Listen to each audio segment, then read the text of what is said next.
Hey, what's going on, everybody? Today is January 22nd, 2024, and you are listening and watching the Daily AI Show live, and we are happy to have you guys back for another week. And today, so far, we have Junmi, Beth, Aaron, Carl, I'm Brian, and the discussion today is about AI avatars, but specifically business use cases for AI avatars. What are the risks? What are the rewards? We've sort of talked about this in other shows, and then, to be honest, after shows, a lot of times we'll have discussions, and this comes up quite a bit. I think just to sort of set the tone, I thought, I was saying this right before we went live, that one of the cautionary tales of anybody moving in and using AI tools, whether it's avatars or anything else, is right now in the news. A big story is about Sports Illustrated.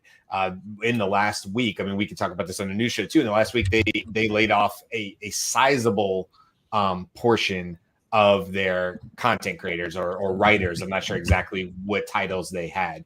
Now, they were in the news maybe a month or two ago because they had a third-party company that was found to be using AI to, I guess, write articles on behalf of Sports Illustrated, and there was a big, kerfuffle about that, and it brought up obviously questions about whether you need to be forward with your client base, when things are being created and written by humans, whether they're being assisted by AI or frankly flat out written by AI.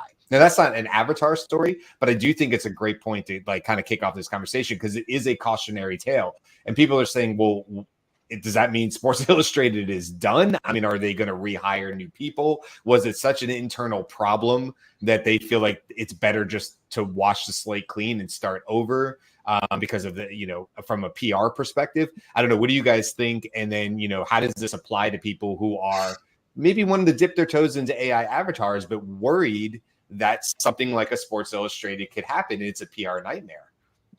Well, I think SI is a fantastic example of what you should not do as a company going into AI. And because it illustrated the issue of,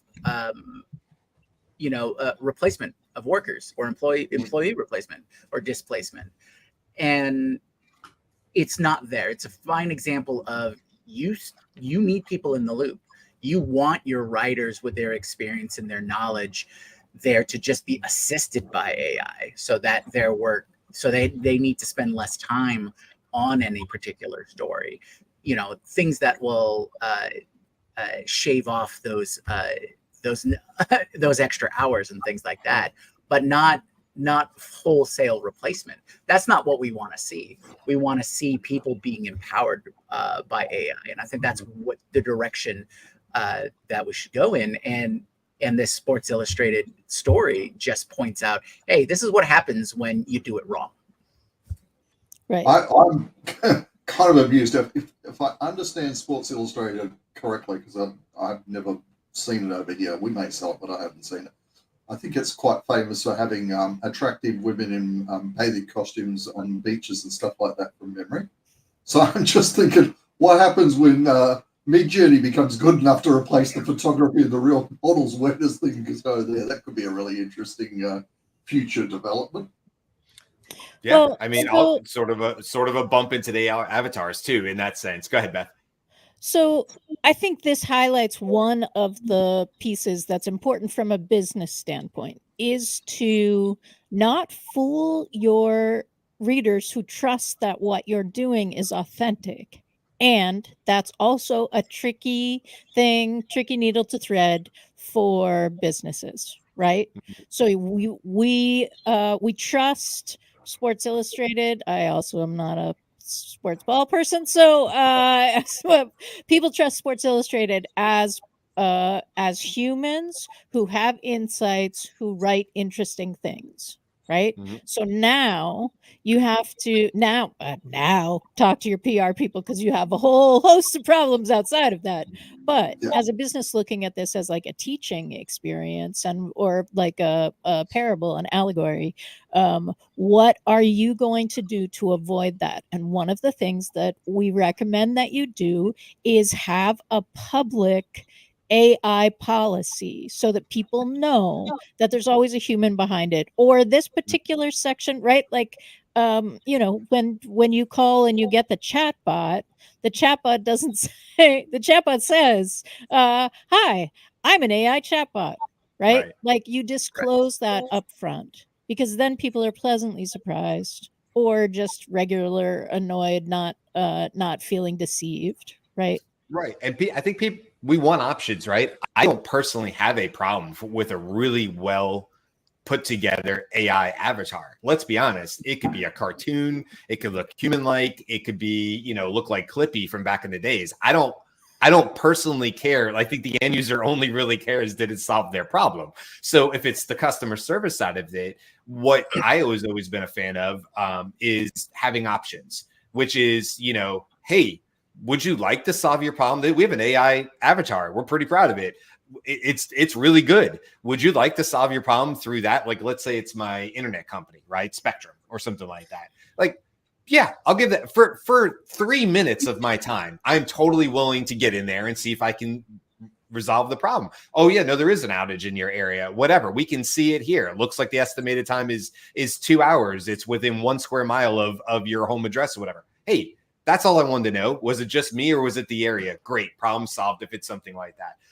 But what gets frustrating is when there's not an alternative, because you can get in these sort of infinite loops of AI where it's not solving your problem. It's increasing frustration for the customer and there's no out.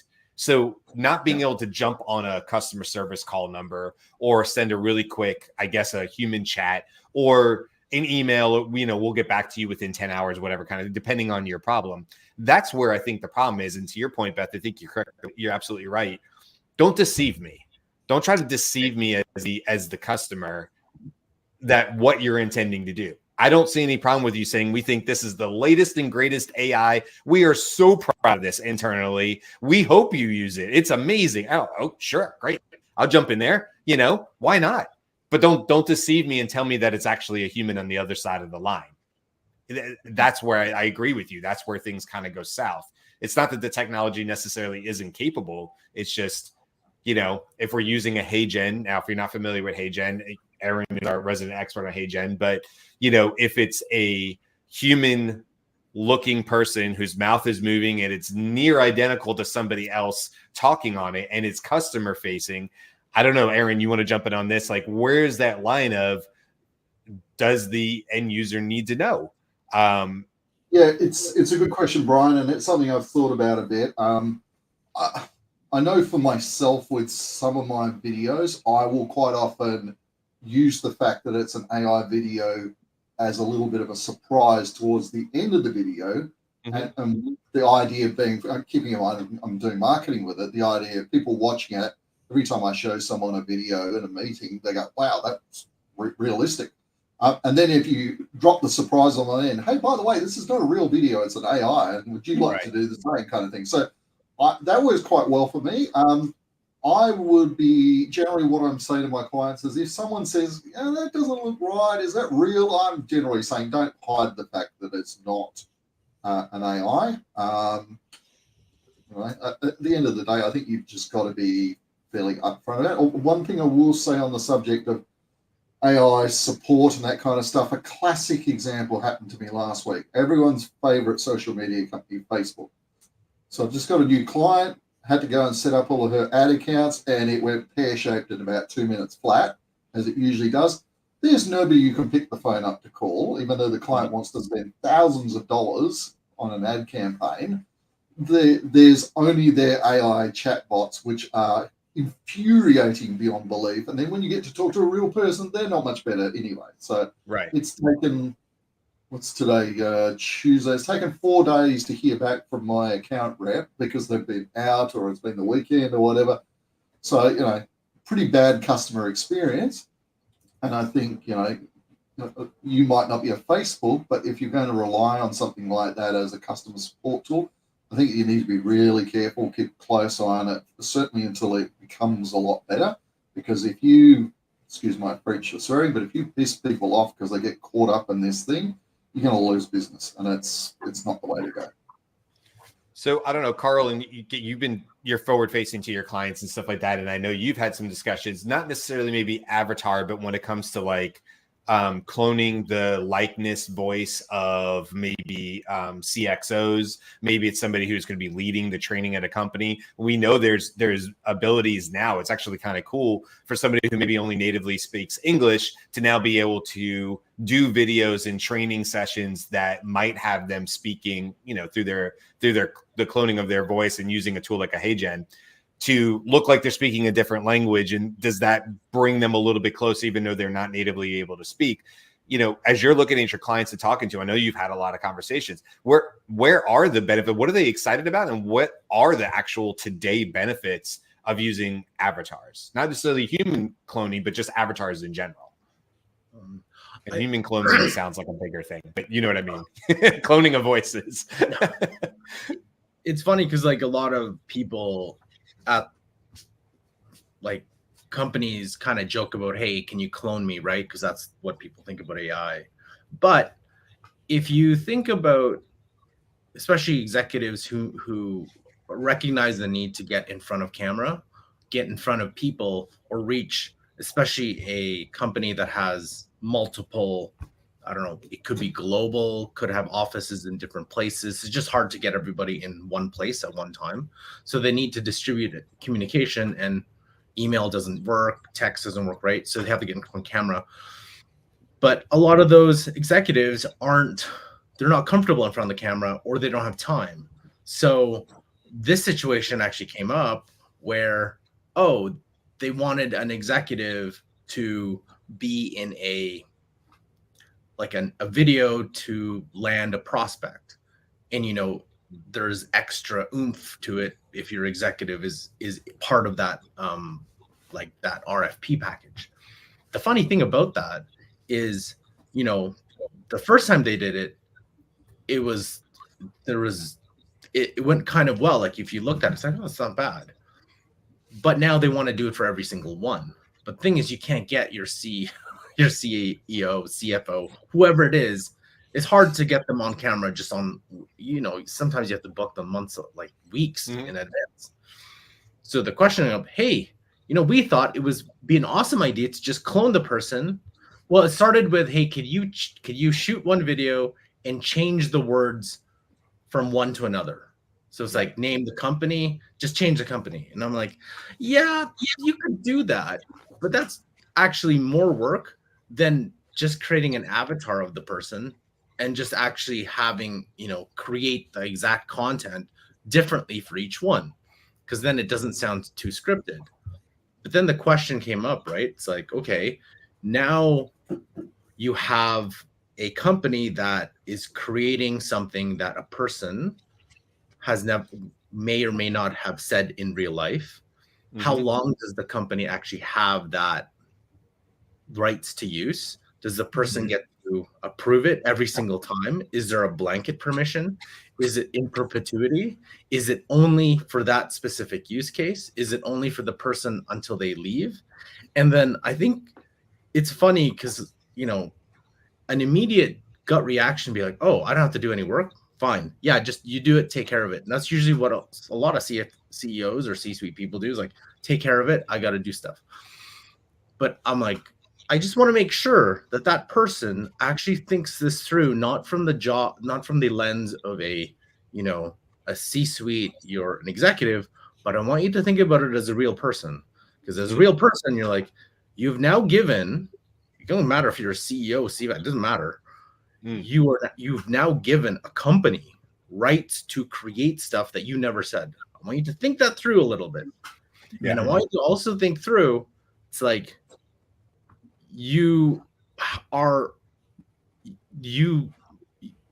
as a person, right? So a company owns a thing that looks like you. I want you, so that's what I responded. I'm like, I need to make sure that person, I want you to send this. I don't want to paraphrase this. I want you to send this as is. And I want to make sure they agree to this and actually have like read it and understand it. Not CEO understand it, or as a regular person understand it. Yeah, no, this is like psych experiment informed consent, right? Like, read the thing. Yeah, I don't, it's not just like 20 pages that we all look at and you're like, yeah, I'm just going to scroll all the way down and want to sign it. I'm like, you need, as a regular person, are you comfortable with this? Because you don't understand like the ramifications of what you've just done is allowing a company to literally create you. And you saying whatever, even if you have permission for it, even if they destroy it, and after, I'm like, are you sure they've destroyed it? I don't know. And the funny thing is, I'm like, I'm the one who's creating it. So like no one else in the company knows how to do this except for me. So I'm like, there's another person, not the company. Yeah. There are people who can create you. So it's like, I need to make sure everybody like really, really like grasps the concept of that. That is. I wonder, Carl, if there's a version of this. Maybe it already exists. But I just learned this from a client who was really walking me through like digital assets and keeping them organized for a company, but specifically when it comes to marketing. And Aaron or anybody else that's in marketing, what he was basically saying is like, it is insanely complex for a large company to keep it organized, democratize, and have governance over all digital assets, especially in this world. And to his point, I don't know that he used this example, but I'll just use it because I was watching the football game last night. The Chiefs are playing the Bills. So because the Chiefs are playing, Taylor Swift was in the audience because she's dating one of the players. Okay. So an example, she's got a jacket on, a Chiefs jacket on that was created. It was like a puffer jacket that was created by some other artist. Okay. Taylor Swift, maybe there's a contract there with Taylor Swift. Now, she's a mega brand. It's like she's a person, but you can imagine the size of the team and the digital assets that are involved with just Taylor Swift. It's sort of mind-boggling to think about how that all has to be kept correct. Now, at any given day, the way I understood it is there are multiple agreements about Eras Tour or her name and likeness or whatever. And these things are coming and going at all. It's sort of a crazy mesh. And it can be really bad for this company who maybe had an agreement, a limited agreement with Taylor Swift or her her corporation, whatever that's called, okay, about this jacket, let's say, up to this date, but not past it. And you can only use this type font and so on and so forth. Okay. So I only paint that picture to say, is that really what needs to happen, Carl, or anybody, when we're talking about corporate structure? And as these digital avatars are going to become obviously a bigger part of all of our lives. And I'll just throw out a quick fact on that, or a quick quote. It's estimated that it'll be 5.59 billion in 2023 and grow to 67.59 billion by 2032, which is a compound annual growth rate of 32%. That's the digital avatar, digital human market. Okay. That's over the next 9 years or so. So that's what that number references. Clearly, this is going to be a huge part of all of our lives are going to grow. Do we need to start creating and having these sort of digital avatar assets, not for famous people, but for CEOs, CXOs, chief marketing officers, or people who are public PIs, people who are public facing or whatever, that says specifically, okay, like Carl, we're going into agreement with this, you're managing this, and you have expressed permission on this particular thing to create these videos. They can only go to this date or whatever the case is. They have to go through this approval process. And after that, they have to be pulled. They cannot be found, whatever the case may be. It seems to me like we're going to need something that robust and complex internally at companies in order to manage this. Because otherwise, to your point, Carl, this is the wild, wild west. What do you do? What do you do if somebody goes rogue? Or what do you do if somebody doesn't have all the approvals, and all of a sudden you have some high-ranking, CEO, and she's like, I didn't say that. I don't approve that message, like you see in the in all the politics in the States. Like, I didn't approve that. That didn't happen. And now they're able to quickly back out of a PR nightmare by saying whether it was true or not, and go, whoa, that was a digital avatar, and I did not get approval for that. Okay, so I think they have to introduce some kind of legal document, particularly at a company level, for those kind of scenarios. Because if you look at a big company with a C-suite, CFOs, CEO, all that kind of stuff. Let's say the person at the top has a big disagreement with someone down below, and they get fired or leave, or things go pear-shaped. If there isn't something in place legally to protect that individual, they could do anything with it. Because, human beings are human beings, all right? We all like to think that we are rational and sensible. But to give you a wild example, I met a guy last Thursday, and he had a phone call, and he walked in and said, "I've got to run, guys. One of my clients has just caught one of their staff members drinking hand wash, alcoholic hand wash." It's like he was boozing up on the hand wash. So, right. People do strange and weird things, and to take an avatar, whether it's a visual or a voice or a combo, and do something bad, I just think it's not sensible to have something in place. Now, who knows? Right. In 5 or 10 years when this is all common, but at this stage of the game, I'd be very reluctant to let an employer have rights to my avatar without some kind of legal protection in writing. Right. So these are all great points to highlight, and this kind of falls under what exists today. And these are all likeness rights, right? Name and likeness rights. And so what's been going through the Copyright Office and what's been going through the government for, various governance about AI and whatnot is to see if there needs to be determined specific AI rights, right? Or generative rights, or anything that's based on your AI avatar in this particular context. And so all of these kinds, these are all connected in a way. So these kind of contracts, or what you're talking about highlighting, they all exist. We just now need to envelop or incorporate the AI side of things. All right. So with likeness rights now, you like lots of big stars and movie stars and things like that. They all have these laid out in their contracts, like how often you can use it for what project, what do you own as the producer, how you can use your voice and likeness for promotion, all those kinds of things. We'll just need to adapt it for internal corporate use. All right. And you've both, all of you have really pointed out the kinds of things that need to be highlighted. The time, the amount of time, the authorization, right? Signing off on whatever that final product is that goes out, that needs to have protection from the corporate side to the individual side. That all needs to be recorded so that those situations, like you said, Brian, doesn't happen. It's like, oh, I didn't approve this. This is not me. This is an AI avatar. Try to roll back on those kinds of things. It's so that everybody involved is protected. Now, will that add a whole bunch of extra steps? Yes, it will. And will there be more lawyers and redlining and things like that? Most definitely. I find it really interesting, Carl, that you're like at the forefront of this specific example right now, and I definitely want to keep track of what comes out of that whole experience, because I think you're right. They need to know.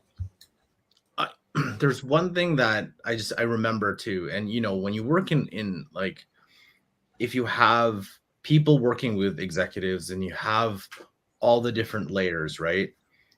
How think of like when an email goes out and then you're like, oh shoot, sorry, we were not supposed to send that email because reasons. That has a different, everybody's used to that now. Everybody's like, yeah, I don't care. You might not have even read the email and you're like, whoa, there was a mistake in the other one. Okay, great. And mostly the mistake is no one cares about the mistake. It's so mundane that everyone panics.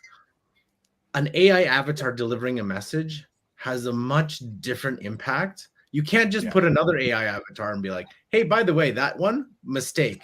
Don't do that one. Do this one. I'm the real fake I'm avatar. the real thing. Well, actually, I'm the fake thing, but I'm more real than that one. I'm more up to date than that one. Because that one is like the person said it in the voice, in the like it's, and so like there's so much more implications of that too. And it's not that there's malicious things to it. It's more of like, people are busy and they're like, did you get approval? Yes. Or someone forgot to get approval, or someone just forgot something in the whole chain, and someone didn't. You know how many versions of things that we create, and version final 1, final 4, final 0.5, and that kind of stuff. Final. So you know that there's going to be someone who writes like the avatar, but you have to change a word, change something, and it didn't go out correctly. But someone forgot which version you're on, and you send like version 2. But it's even worse if it's a CFO and they say something 8.9 million, something 9.9, and there's a big difference between the 8.9 and the 9.9. Right. To me, that is the growing pains that we will see. And I do think we'll eventually get to the point where, just like emails, you're like, I don't care. I haven't even watched that video avatar. Right. But now, just at this moment, when people see it, and not everyone's going to be like, oh, that's real or that's not. I don't think we're there yet. As a society, we haven't, like, it's not accepted and we don't care about it. It's just it becomes white noise. This is still brand new, so there's like just something real quick on that. There's probably some psychology to that too, which is that if I see it and it looks like Beth and it talks like Beth, and then you say, "Whoop! Don't listen to what even Beth is like." That was a wrong message. It went out the wrong way. We'll fix it. I can forget an email or whatever. It's what I mean, like you said, but like it's sort of like I think I said maybe off the show, like striking from the record in a court case. Something said, and the judge says, "Strike that from the record," and then you go, "Well, the jury still heard it. They can't literally erase it out of their head. They can do their best as humans to not bring that into the discussions. Sure, do your best, but it's a whole bunch of humans that are fallible. So, like, I don't know what happens when AI Beth puts out a message, and even if it's just a tiny, not even a big deal to the company, and then the company comes out like 30 minutes later and they're like, sorry about that last message from Beth. It had some errant information in it, like you would on an email. Here's the new one. And you're like, but I saw, I don't know, at the human side of it, it's like, but I saw Beth say what she said. And now it's got to be a lot hard, I would imagine. Even if I can accept that that's an avatar and these things happen and we all get used to it, how do you factor in the human psychological factor of now seeing it and hearing it? That's a different kind of like root memory, I would think, that you just can't strike by simply saying. And you have a memory with me, that I don't have.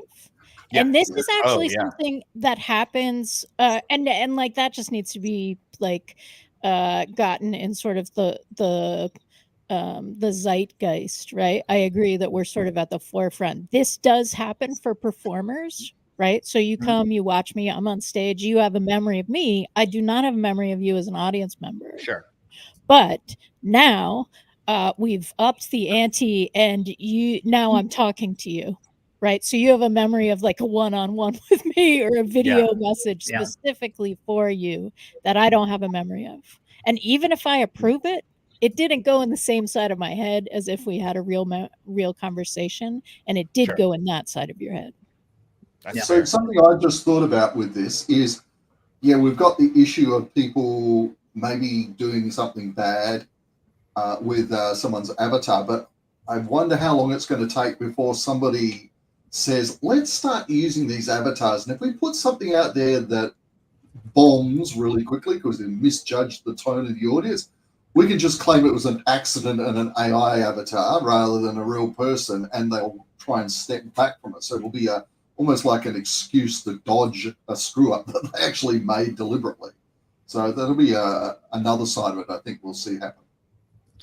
Yeah, I think as we sort of wrap this up today, I was just going to say, like, you know, what we've talked about, what's a bad use, and, you know, or the cautionary tales of avatars, but there's certainly some good uses of it. I'll throw mine in there and you guys tell me what you think. Real quick, I would say right now, I would prefer a CEO somebody create a more cartoonish or less lifelike avatar, because then it's clearly not the CEO, and it can still be a great representation. And I'm still probably, even if it's their voice, I'm still going to watch videos from them and stuff like that. But at no point I'm like, well, that's the real cartoon CEO. You know what I mean? Like, there's no crossover there for me. And I think that's a safety net right now that companies can kind of lean on, which is, hey, we've talked a lot about the human looking, hard to see the difference in type avatar, but avatars also can be cartoons. Avatar also can be non-humanoid looking figures too. And so there's that part of it. Okay. What do you guys think as we wrap this up? That kind of requires a CEO to have a little bit of a sense of humor, I suspect. So, yeah. But I mean, from my perspective, obviously, because of what I do, AI avatars for video content and video marketing are awesome, because I've spent years trying to get normal clients to stand in front of a camera and talk. And it's been mostly a beat your head against the wall process. So, you know, this is, everyone I talk to about this is interested as a business person. Most of them can see some advantage in it. So I'm big on that. I mostly deal with individuals rather than big companies, but it's still usable. It just horses are courses, as we say. Mm-hmm. I think the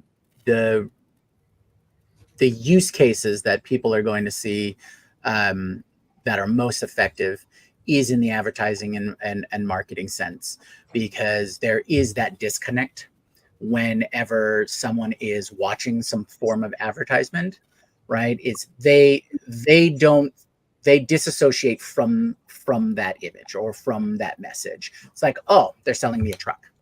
Okay. Or, oh, they're selling me a computer, right? Having an AI avatar / narrator leading them through that advertisement, I don't think it's going to be too much of an issue. Also, virtual assistants, where you have human-like avatars, but they're just helping you accomplish whatever your goal is. You know, we've heard of virtual fitting rooms, you know, for the clothing retail. We've heard of hospitality. So like if you're interaction for, a virtual trip, or you're booking a hotel, or anyone that's helping you on a call. And we've talked about these are just all various implementations of a chat bot or a call center kind of thing. So all of these are probably going to be perfectly fine, because people have a specific task. They're trying to execute on that. And it only really becomes a problem when something either goes very awry, or you're trying to convince somebody that this is the real version, right? And I think everything can be wrapped up to transparency, right? We talked about trust between the customer and the business, or, face-to-face, those kinds of things. So if there's plenty of transparency, I think that's going to cover a lot of bases, right? And it just becomes more how useful the actual avatar is in whatever interaction. And that's probably where you're going to get your biggest upscale from there. Right. I will. Sorry. I'm going to let Carl go last. I think have a plan for put this into effect in your business in a way that you can stand by it no matter what happens, and make people's lives better. Right. So if you're adding this as a customer service agent and something funky happens, know that might happen. And the end result is that the customer is going to still be in a really good place. Mm-hmm. Right. Like, don't start this with your CEO's thing. Although I can see why from a business standpoint, it makes the business people's lives better if the CEO can do this. But you want to be the trust is the biggest thing here. And so if you're making your customers' lives better, or your service people's lives better, that's a good path to go down, because now you're aligned with your audience. Carl. Yeah. Take us home, Carl.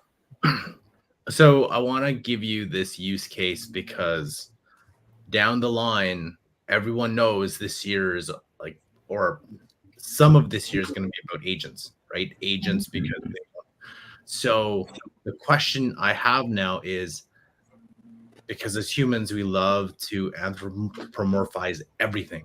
So there is this, that agent isn't going to be nebulous. It's going to be we're going to have like this thing that's going to do things for you.